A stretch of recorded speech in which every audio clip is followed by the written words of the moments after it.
So, welcome to the show. It's JP the Outlaw, and yes, I'm back to give you wrestling news. Now, just to catch you fuckers up, I was busy all weekend. I'm fucking tired. I'm exhausted. I want to get some fucking rest. I didn't get any rest, but all good.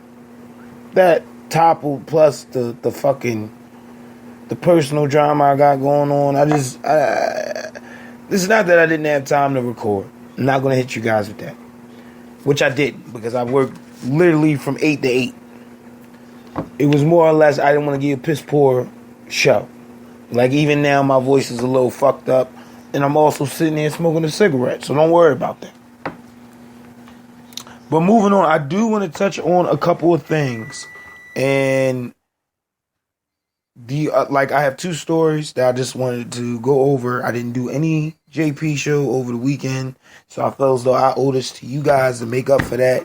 So I got some news coming out all this week. You'll get it as well as the reaction shows, which is Raw, SmackDown, NXT. You're also getting, along with those shows, two news stories on one show. So I'm gonna try to split it up. Probably do the news in the morning or the news at night, and upload my reaction early morning because I watch the show after it airs, and then I give you the reaction based off of what I see. So that's why it's called reaction. If you didn't figure that out, that's exactly why it's called fucking reaction.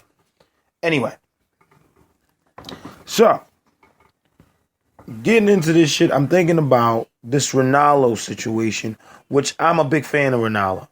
I'm a very big fan of Ranallo. Do I think the WWE is handling it right? No. Especially if you knew of his condition. Depression is not something you should play with.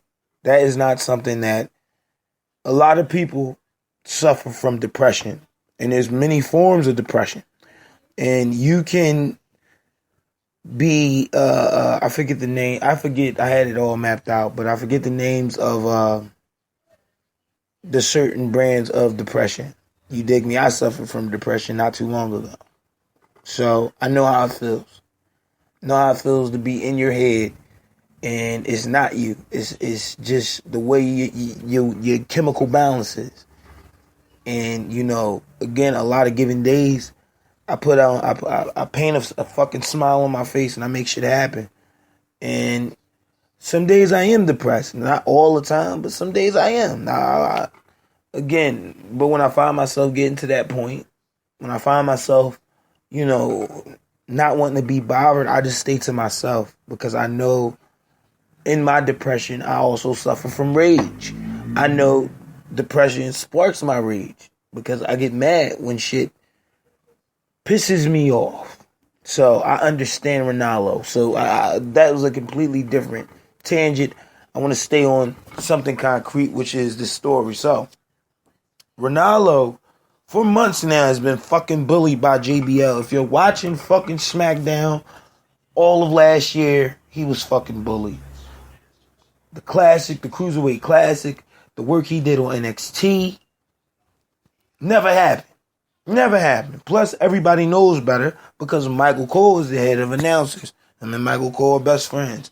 Again, if your best friend is the fucking head of announcing, of course he told everybody around them. Now, JD had made a comment, and you guys know I'm a big JD fan. And he made a comment to where as though he doesn't feel as though that, Ranallo didn't handle it right. I feel as though, again, we're in the business of making money. So I don't know how the WWE contracts is, but I know after a certain while, you have to make some type of appearance. If not, you get fined. That's fair. But in the same sense, if you're being bullied, if you're being harassed every fucking episode on live TV, how the fuck do you expect this man to do his job? Not even in the right headspace. I'm watching the Elimination Chamber. I think he did maybe a couple, called a couple of matches on there. I think it was the Elimination Chamber. called a couple of matches out there, and JBL is asking him, "What the fuck? You came to work drunk? Did you have one too many?" Like, JBL's a bully. He's known for being a bully. Taz, Matt Striker has also, all the announcers that have left the WWE has spoken on JBL's bullying. My whole thing is, what is the solution to this without proper, I mean, like literally proper damnation? I'm gonna say that you fucking point at that man and shame him. That's what that's how this should be worked out. Because again, you're not gonna fire JBL. JBL brings a lot to the WWE. That's fair. I understand that. Ranallo is an up and comer, but Ranallo, his voice, his way of doing the commentary is a lost fucking art. It really is. It really is. I was always a again indie fan, a Don West. I like the way he called matches. Freaking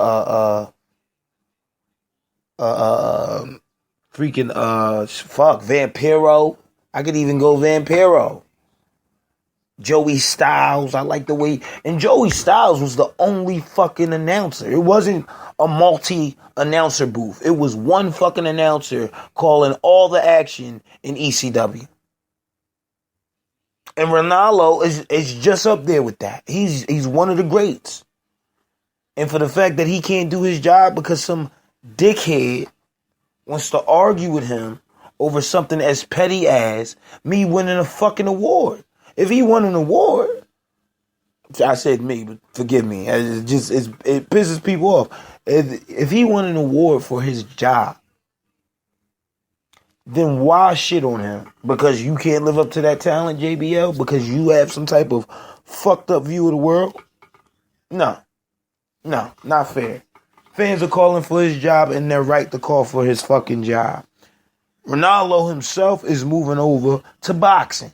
So there you go, fucking WWE. You pretty much just pissed away one of the greatest announcers you could have ever had. Good job. And that's the end of the Ranallo story. I really feel as though everybody knows that that's a fucked up move on the WWE's behalf, and JBL should be fucking fired. It's not fucking cool. Not fucking cool. Two, I wanted to talk about this roster shakeup, and I don't want to spend too much time on this. I came up with the best way, since you're not going to do a draft, you should do a trade. And what I mean by trading is, if you're going to fucking trade someone, it should be someone of value versus taking away from a show like SmackDown and adding more major parts to SmackDown than you would, the Raw than you would SmackDown. That makes no fucking sense. So I kept it simple. Let's do 3 teams, 3 women, 3 main event men. And there you go. That's it. That's the shakeup. You don't need to move nothing else around. Because if you move anything else around, it's a fucking draft. You don't need a whole day event. Okay? I heard that they were splitting it up. It's going to be, they're going to do Raw and then they're going to do SmackDown just to spread out the ratings. Me personally, you should have just fucking did it on SmackDown. They're already beating the ratings war. So you can build SmackDown, create anticipation for Raw, on SmackDown, do the fucking draft. Do the trade. This is how it worked out for Raw, and this is how it worked out for SmackDown. Boom. But this is how I would do it. Now, my first 3 men from SmackDown to Raw. You got Randy Orton, who is now currently the WWE champion.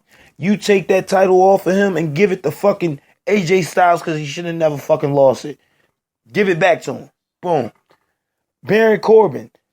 If you're not going to give him the IC title, put him on Raw because I'm pretty sure they could use him in the mid-card division. Cool. Bray Wyatt, who should already be over and he's not. So what you do, you put him on fucking Raw and have him go up against the likes of Braun Strowman, the Brock Lesnar's, the fucking Seth Rollins. Fuck it, you can even throw Dean Ambrose over there with him just to keep the card tight. All right, that's the end of the men for Raw. Now the women, you got Summer Rae. What the fuck is this bitch name? Summer Rae, Bailey, and Fox. Alicia Fox. There we go. I got an A and then a dot and then Fox. So they kind of threw me for a loop. Alicia Fox. Boom. Tag teams. The Usos. The Hype Bros. And fucking the Usos. I'm sorry. My apologies. Enzo and Cass, the Club, and the New Day all go to fucking SmackDown. All go to SmackDown. You already got AJ Styles over there for the Club.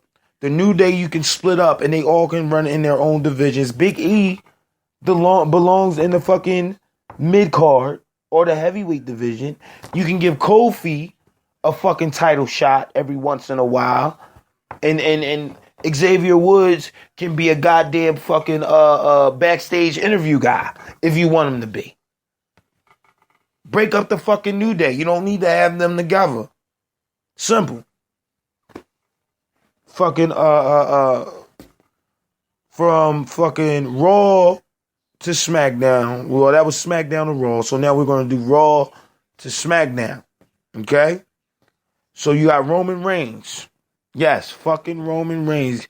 Kiss my ass. Go to SmackDown. And don't even run him as the A guy. Run AJ as the number one guy. Because again, fucking Roman Reigns, you already done overfucked him already. His career is done. Nobody likes him, and it's only a matter of time until Vince McMahon decides, you know what? They will eventually come around. And everybody's going to, because nobody liked The Rock in the beginning. The Rock was like pure ass. Now look at him. The most electrifying man in sports entertainment. Like I said, Roman Reigns, in a few years, this Undertaker shit, all this good shit will blow over. And Roman Reigns will be one of the biggest names in sports entertainment. It's fucked up. It's sad to say. I don't see how long people, or how long the WWE is going to allow people to dislike Roman Reigns. Fuck, before they do that, they'll put the Shield back together. And I think that's why this shakeup is happening. But that's why I said Roman Reigns first, though. Anyway. Roman Reigns, Jericho, and Sami Zayn. One, Jericho, I don't know if signing another contract. If Jericho can't, if he's not going to re-sign, then I would take Sheamus over there.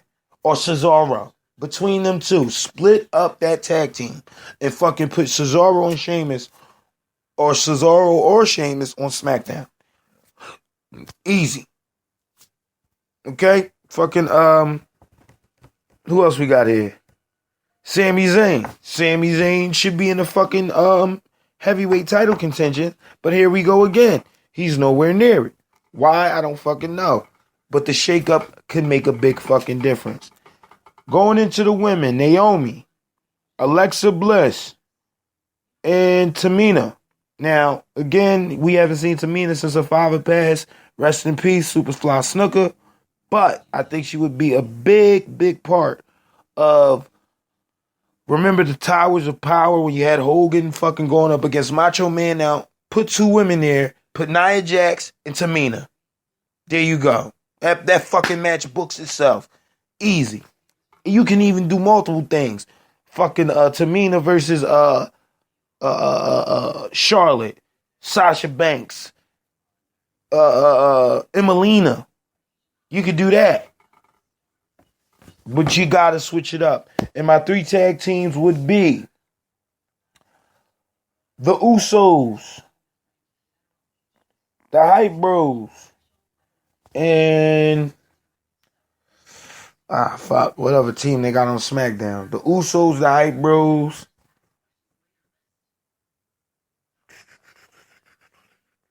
American Alpha. You got Kurt Angle over there on Raw now. He could become the manager of American Alpha. I heard they were supposed to be picking up Shelton Benjamin. It's either him or Shelton Benjamin can promote American Alpha. And that would be the shakeup. I wouldn't move nothing else unless if you're going to have a full-blown draft. And if you're not going to have a full-blown draft that's well thought out, well planned throughout the year,